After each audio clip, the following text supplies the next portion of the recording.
Qui se souvient de...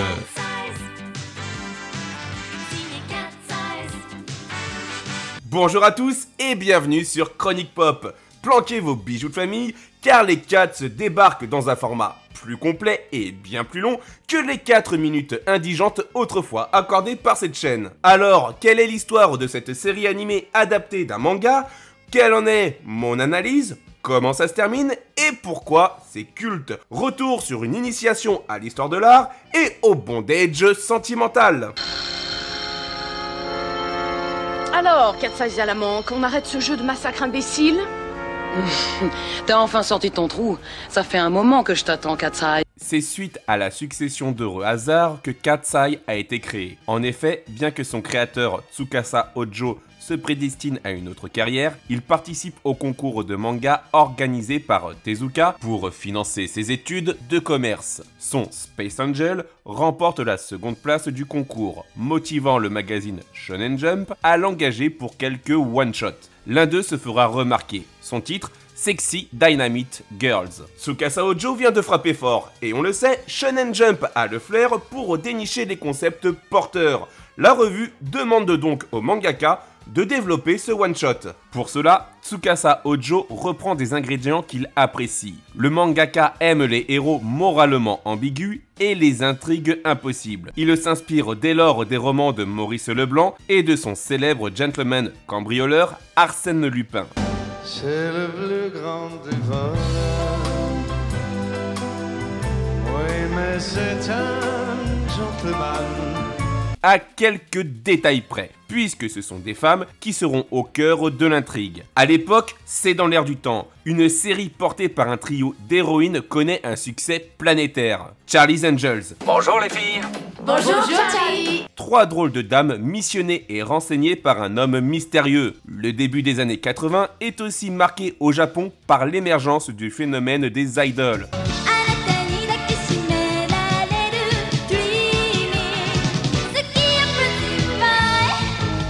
Ces girls band, tantôt actrices, chanteuses, mannequins, qui doivent beaucoup au film français de 1964, Chercher l'idole, un film parlant d'un vol de diamants. Ah mais c'est affreux! Oh, je sais bien, quand on a connu le modèle Elvis Presley, on a du mal à se faire un autre. Pourquoi? Au casting, 3 tornades blondes. Mylène de Mongeau, Dany Saval... Quel emmerdeur celui-là, on peut vraiment dire qu'il nous a fait travailler jusqu'au bout. Et en guest, Sylvie Vartan qui interprète... Ce soir je serai la plus belle pour aller danser. Bref, ce film est un carton dans l'archipel nippon et donne quelques idées. Concernant Tsukasa Ojo, il étoffe son projet grâce à un style esthétique tendance à la fin des années 70 et au début des années 80. Celui des films d'espionnage bourrés de gadgets high-tech, de plans millimétrés et d'une bonne dose de glamour à la James Bond. Une influence que l'on ressent bien dans certains épisodes, tout comme celle de la série Mission Impossible. Et au passage, comment ne pas citer l'influence probable d'un personnage de DC Comics maniant aussi bien le fouet que le miaulement. Enfin, pour encore plus de profondeur, le mangaka joue les profs d'histoire et empile les références à des faits historiques. Le premier étant bien entendu la Seconde Guerre mondiale, avec le vol d'œuvres d'art par les racailles du national-socialisme, ainsi que la disparition mystérieuse de certains artistes et l'effacement de leurs œuvres. Cat's Eyes ou Kiyatsu Ai en version originale compile donc tout cela et commence à être publié en 1981 dans le magazine Weekly Shonen Jump. Le manga trouve rapidement d'abord son public, puis les chemins vers une adaptation en animé estampillé Tokyo Movie Shinsha, avant d'arriver sur FR3 dans Amis 3 en 1986. Les 3 sœurs de signer Cat's Eyes, qui la nuit se transforme en canaille. Mais si les 73 épisodes répartis en 2 saisons sont un véritable coup de foudre pour des gosses français et que, contradictoirement, la série reste plus confidentielle au Japon, de quoi parle véritablement Cat's Eyes? Pas fatigué de jouer au lampadaire? T'attends quoi, petit prince? Cilia, Tam et Alex Chamad sont 3 sœurs qui, le jour, tiennent un café, le Cat's Eyes. Mais, à la nuit tombée, le trio troque son tablier contre une combi latex afin de jouer les redresseuses de Thor. Leur objectif, retrouver les œuvres d'art dérobées à leur père, un collectionneur allemand nommé Michael Heinz, disparu sans laisser de traces et au passé trouble rattaché à la Seconde Guerre mondiale. Lancée dans une chasse au trésor, la sororité est persuadée qu'elle retrouvera son père en réunissant toute sa collection. Toutefois, les Cats ne sont pas de simples détrousseuses. Elles se challengent et annoncent leur venue par une carte de visite. C'est encore un coup de Cat's Eyes! Rattrapez-les! Dépêchez-vous, ne les laissez pas s'échapper! De quoi alerter la BRB, Brigade de répression du banditisme, menée par l'inspecteur Quentin Chapuis, le fiancé de Tam. À travers ce jeu du chat perché, Cat's Eyes est donc une sorte de Ocean 8, mais avec de bien meilleures actrices. La première s'appelle Cilia, en version originale Rui Kisugi, Rui signifiant gentille. Je vous répète qu'il faut faire très attention. À vous ordres, chef! C'est l'aînée de la famille, celle qui a le plus connu Michael Heinz et qui participera même à l'un de ses tableaux. Cilia est le cerveau mature de la famille ayant un contact privilégié avec Monsieur Durieux, l'ami de leur père. Cilia est capable de lire sur les lèvres, possède un grand sens de l'observation et gère la logistique des casses qu'elle élabore méticuleusement. Cilia, c'est le mix parfait entre une prof de yoga et une tacticienne militaire. Elle est dangereuse, imperturbable et naturellement classe. Elle est bien plus qu'une simple figure parentale de substitution pour ses sœurs. C'est la séductrice fatale au physique certainement inspiré par une Cindy Crawford débutant à l'époque sa carrière. Autrement, je ne m'explique pas son grain de beauté.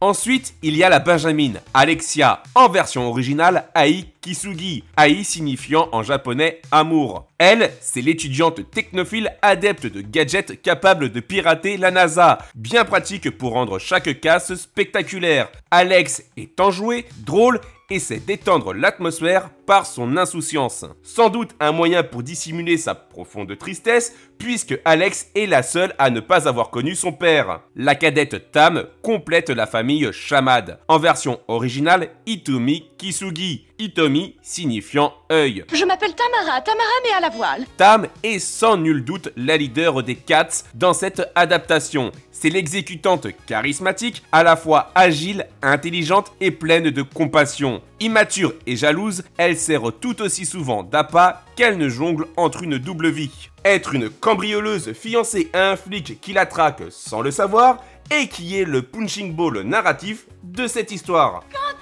Quentin Chapuis, aka Toshio Utsumi, tente autant de coincer les Cats qu'il ne se prend de râteau. C'est probablement l'un des policiers les moins compétents de toute l'histoire de la fiction, voire de la fonction. Oui, bravo Quentin! Blumen, au nom de la loi, je vous arrête! Il a réussi, on a réussi, bravo! On a réussi, on l'a eu! Enfin, dans la version animée, car en réalité, dans le manga, Quentin est loin d'être ce flic avec le flair d'un pigeon. Mais ça, on en reparle un peu plus tard. Quoi qu'il en soit, pour l'instant, dans l'animé, Quentin est un cas pathologique. Il vit dans un déni constant et reste incapable de reconnaître Tam, même devant lui. Ce type est le Looney Toon ambulant qui dynamise la tension romantique, et ce même s'il est totalement dénué de toute forme de romantisme. Quentin n'ose pas embrasser sa fiancée, cumule les retards, abrège ses congés quand son chef l'appelle, reste sous pression de peur de perdre son salaire, et est tellement obsédé par sa mission qu'il en oublie l'essentiel. L'amour rend aveugle. Oui, mais lui l'est tellement que Gilbert Montagnier pourrait être pilote de chasse. Même le simple rapprochement entre une carte de visite et un bar où il passe la moitié de son temps lui est strictement impossible. D'ailleurs, à propos de ce bar, c'est comme si Al Capone tenait une pizzeria où tout le FBI était invité. Parmi le casting des personnages secondaires, on retrouve donc la collègue Odile Asaya. Froide et posée, elle est experte en arts martiaux et assiste Quentin tout en le soupçonnant d'être une taupe à la solde des sœurs Chamad. Je vous trouve très suspect. Comment ça? C'est très simple. Il n'y a qu'une personne qui puisse informer Cat's Eyes des plans de la police. Il n'y a qu'une personne qui puisse aider ce malfaiteur à échapper à notre surveillance. C'est vous, Quoi? Il y a le chef Bruno, l'exigeant supérieur paternaliste de Quentin. C'est pas croyable d'être aussi stupide que ça. C'est désespérant. Et tu prétends être détective?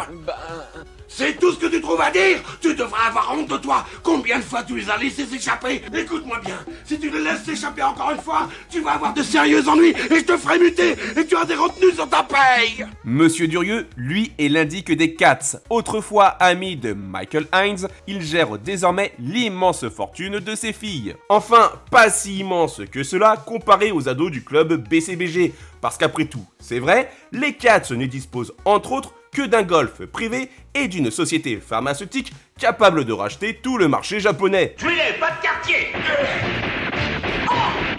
Enfin, bien évidemment, on retrouve tout un catalogue de parrains en kimono, de yakuza en costard Hugo Boss et de néo-nazis ne sachant probablement pas localiser l'Argentine sur une map monde. Wow, bordel! Cat's Eyes, la série animée qui rappelle que les Juste au corps façon Véronique et Davina ont été un jour tendance dans l'histoire du monde.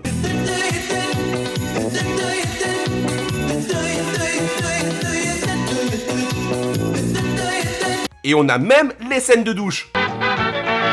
C'est doux et c'est vrai. Tahiti douche, le petit cube exprès pour se laver sous la douche. Cat's Eyes, c'est l'animé aux épisodes qui suivent un schéma répétitif. C'est tout aussi attendu que de lécher un roux-doudou. Oui, c'est bon, mais on connaît déjà la fin. Je me suis laissé dire, mademoiselle McNush, que votre collection est évaluée à plus de 20 millions de dollars. Une œuvre d'art appartenant à leur père refait surface chez un criminel, les sœurs planifient un casse, anticipent l'arrivée de la police, leur échappent à bord d'une camionnette et Quentin vient pleurer au bar. Sérieux, c'est même tellement prévisible qu'on se demande comment cela a pu fonctionner. La réponse est simple, Cat's Eyes est un iceberg. L'animé ne file pas qu'une irrémédiable envie de devenir klepto, n'apprend pas seulement à toujours avoir un coup d'avance, c'est une montagne de réflexions. La première porte évidemment sur la dualité morale, le choc entre légal et légitime. Voler pour une cause juste, est-ce vraiment répréhensible ?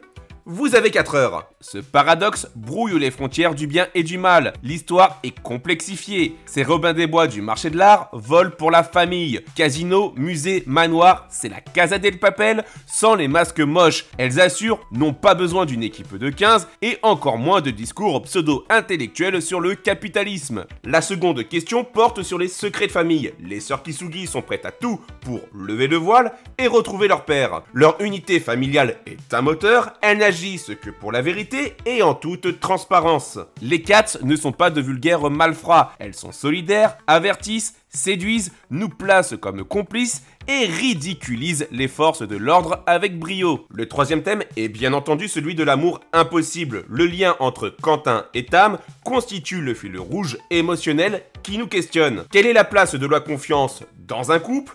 Ou encore, peut-on être sincèrement aimé si l'on cache sa véritable identité? Cat's Eyes est un balai constant de mensonges et vérités. C'est romantique, frustrant et franchement hilarant. Oui, cet homme court après sa copine sans le savoir et s'inscrit dans l'un des triangles amoureux les plus tordus de l'animation japonaise. Oui, triangle, parce que si les œuvres d'art font de l'œil à Hitomi, que celle-ci aime profondément Quentin, lui étant obnubilé par son affaire qu'il peine à déclarer ses sentiments. D'ailleurs, fidèle à l'adage « Fuis-moi, je te suis », Quentin succombe progressivement au charme de celle qui le poursuit. Je le sais, on n'a pas le droit d'être aussi bien fichu que toi. Tu sais, Tam ne s'est jamais serré contre moi comme ça. Il me semble qu'on se connaît depuis longtemps. Qu'est-ce que je raconte ?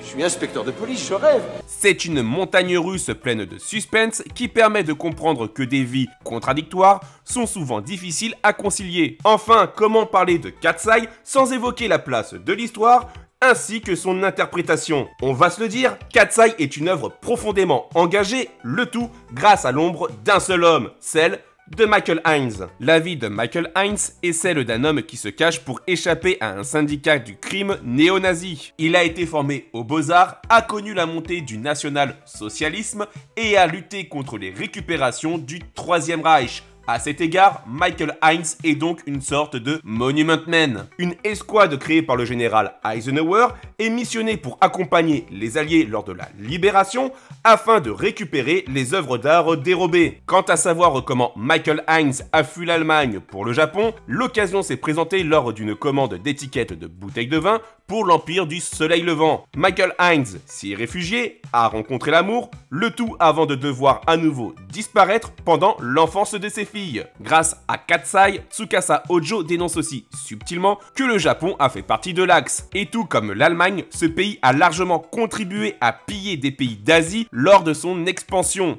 Des pillages menés par des soldats et quelques yakuza qui constitueront un trésor, celui du légendaire Yamashita, le nom du général en charge de planquer les 6000 tonnes d'or, de bijoux et d'œuvres d'art dérobées. Et pour le côté croustillant, ce trésor semble avoir été retrouvé en partie aux Philippines en 1971, soit au début des années 70, période hypothétique à laquelle Michael Hines aurait pu disparaître. En revanche, une certitude, le chercheur de trésors Rogelio Roxas, qui a découvert ce trésor, se l'est vu subtilisé par Ferdinand Marcos afin d'asseoir sa politique dite totalitaire. Bref, Katsai n'est pas si plat et innocent, il lui est même reproché de légitimer le vol sous couvert d'un glamour bien édulcoré lors de sa francisation. Parce que oui, il y a assez de talons aiguilles, de latex ou de budgie painting dans Katsai pour en arriver à même choquer Christian Grey.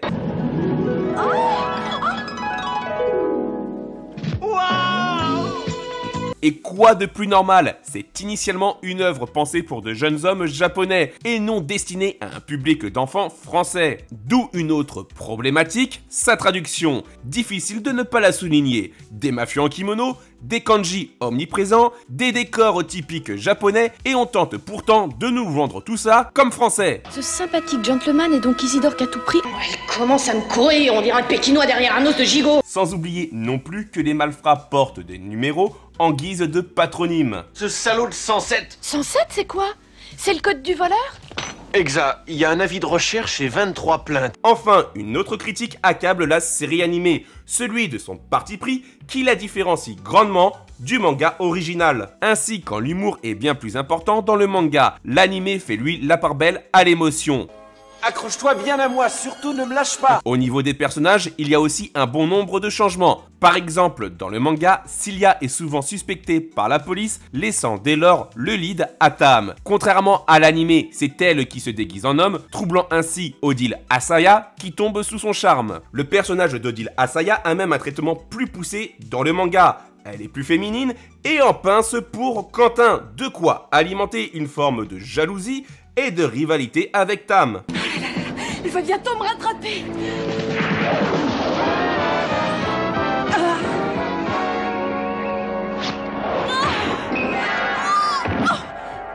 Quentin, lui, est un bien meilleur flic. Il a le talent d'un tireur d'élite, habite chez les Cats, et sa grand-mère tente de lui faire reprendre la société familiale, une société de sous-vêtements. Enfin, si certains événements comme le voyage en France n'existent pas dans le manga, que certains personnages comme Tam et le chef Bruno y sont moins développés, d'autres personnages n'apparaissent tout simplement pas dans l'animé. C'est le cas de Masato Kamiya, un journaliste ami de Quentin qui est aussi un gentleman cambrioleur, ou encore Takeshi Hirano, un policier fou amoureux de Cilia. Bref, que l'on préfère le manga ou la série animée, Katsai ne laisse pas indifférent. Alors, en attendant de pouvoir découvrir ce que cela évoque pour vous dans l'espace des commentaires, voici quelques anecdotes en vrac. Je vais tout contrôler très soigneusement dans les parages environnants. Contrairement à une idée répandue, on ne dit pas Cat's Eyes, mais bien Cat's Eye. Et si le chat n'a qu'un œil sur la carte de visite, le S supplémentaire a été ajouté par le générique français. Quant à ce nom, il provient du cocktail favori de la mère des Kisugi, un cocktail imaginé par Michael Hines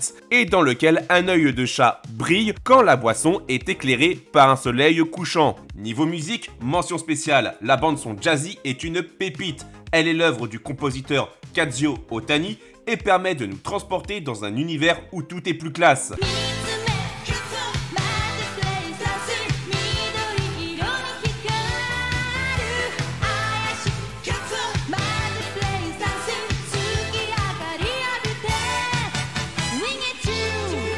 Pour la chanson titre, elle est interprétée par Henry, un titre qui se hissera en 1983 aux premières places du top 50 japonais. Pour la version française, c'est évidemment Isabelle Guillard qui l'interprète.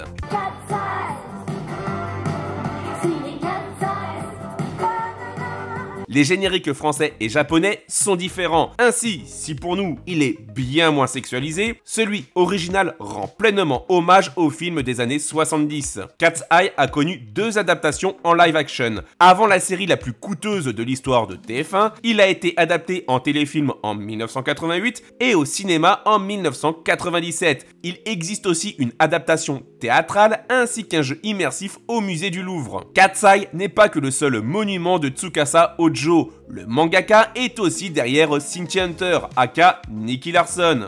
Passez-moi, c'est le paradis là. Les 2 univers sont liés et c'est dans Cat's Eye que Ryo Saeba a fait sa première apparition. Mammouth deviendra même le gérant du bar des Cat's Eye. A noter qu'un autre héros gravite dans cet univers, c'est Lupin. Et à cet effet, en 2023, un film nommé Lupin the Third vs Cat's Eye est sorti. Enfin, niveau doublage, Marie-Laure Dougnac prête sa voix à Tam, tout comme elle l'a fait pour Gwyneth Paltrow, Renée Zellweger et Liv Taylor dans Le Seigneur des Anneaux. Pour Alex, elle est interprétée par Annabelle Roux, soit la voix de Georgie, Hortense dans Juliette je t'aime, ou encore Daddy Boo. Enfin, pour Quentin, on retrouve le regretté Pierre Laurent, qui n'est autre que la voix de Mathias dans Lucille Amour et Rock'n'Roll. Bon, et alors, après autant de tensions, comment se termine la série animée? Est-ce que la vérité éclate? Vous risquez d'être déçu, car la conclusion est bâclée. Après plusieurs casses impeccables, des plans tordus et des quiproquos amoureux, le dernier épisode présente la pièce d'Alex sur la vie des Cats. On aimerait que tu donnes un rôle à Javotte Fougnac. Quoi? Celle-ci parle d'un diamant à dérober et évidemment, la police est présente. Dans cet épisode, Quentin demande Tam en mariage et est de nouveau menacé de licenciement. Le tout avant de découvrir la vérité. Tam.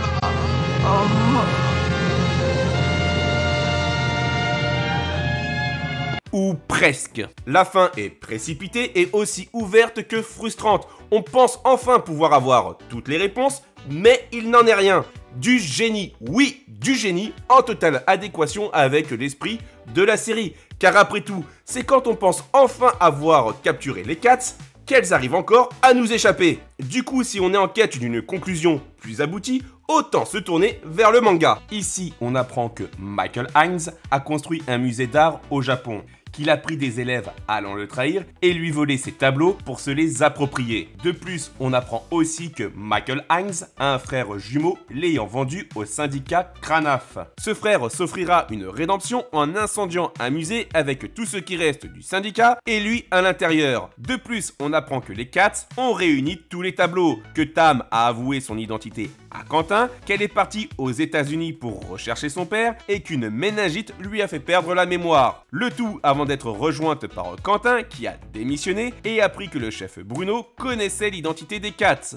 Celui-ci n'a simplement pas souhaité arrêter la femme de celui qu'il considère comme son fils, soit une contradiction certaine avec son côté carriériste. Non, si j'aggrave Cat's Eye, j'ai toutes les chances d'être promu commissaire divisionnaire. Toutefois, Cat's Eye ne s'est jamais arrêté. Une série nommée Cat's Eye est sortie en 2010 et se focalise sur le personnage d'Alex. De plus, elles font souvent un caméo dans l'univers de Cynthia Hunter, notamment dans Private Eyes et Angel Dust. C'est un bail. La partie n'est pas très équilibrée. Avec ses plus de 40 ans au compteur, Cat's Eye a réussi le cast parfait. De One Shot à perle de la Japanimation, ce classique a marqué toute une génération par son mélange de réalisme, d'humour et de rebondissement. Mieux, les sœurs Kisugi ont été plus loin, fortes et complexes. Elles assurent que les héroïnes ne doivent pas forcément être gentilles pour captiver le public. Indépendantes, ces historiennes de l'art ont bouleversé les codes. C'est du féminisme intelligent, loin des stéréotypes de genre. Le tout imaginé par un homme à une époque où les femmes ont souvent servi de faire-valoir dans les films. Oui, leur message est intemporel et atomiserait une envolée lyrique de Sandrine Rousseau. Non!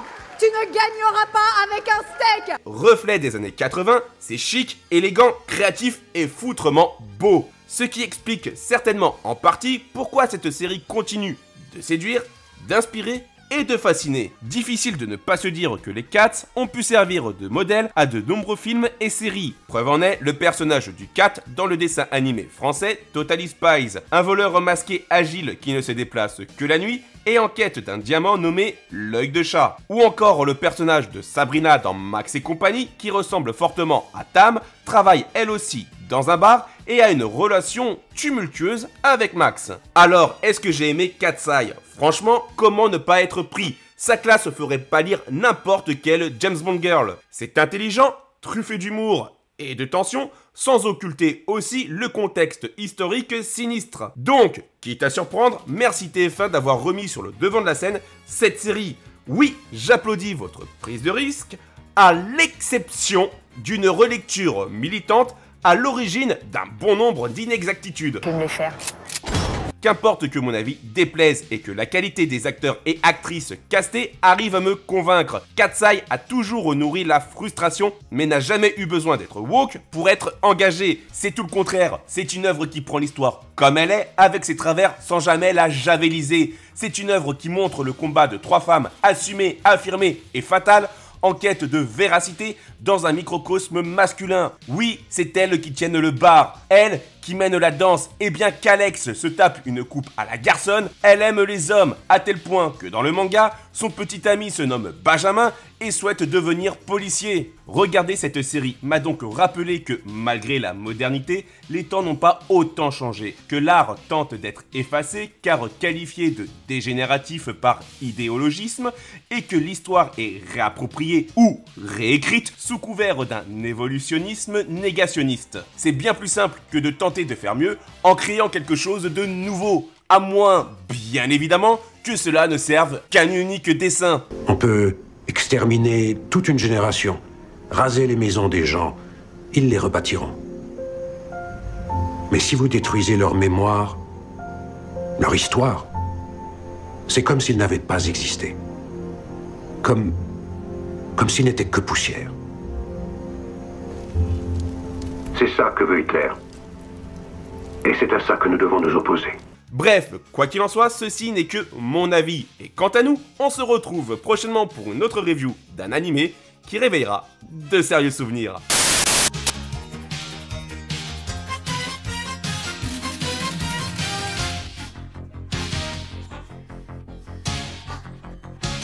J'ai pas grand chose à dire, mais j'ai eu le mot de la fin.